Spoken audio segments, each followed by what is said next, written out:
सातपूर कॉलनीमधील स्वामी समर्थ केंद्राजवळ खोल नाल्यामध्ये अडकलेल्या वासराची अग्निशमन दलाचे कर्मचारी व नागरिकांनी वेळीच सुटका केल्याने या वासराचे प्राण वाचले आहे।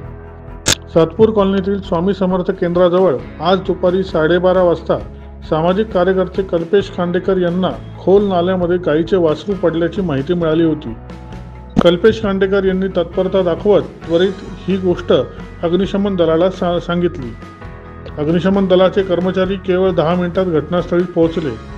नागरिकांच्या मदतीने गायीच्या वासराला त्यांनी सुखरूप बाहेर काढले। अग्निशमन दलाच्या वेगवान आणि समर्पित प्रयत्नांचे कौतुक करण्यासाठी त्यांचा सन्मान कल्पेश खांडेकर, सीएच मनोज तांबे यांच्या हस्ते करण्यात आला। यावेळी राहुल पाटील, अभिमन्यू गुडगे यांच्यासह स्थानिक नागरिक उपस्थित होते। दैनिक भ्रमरसाठी प्रतिनिधी मंगेश एरंडे, सातपूर।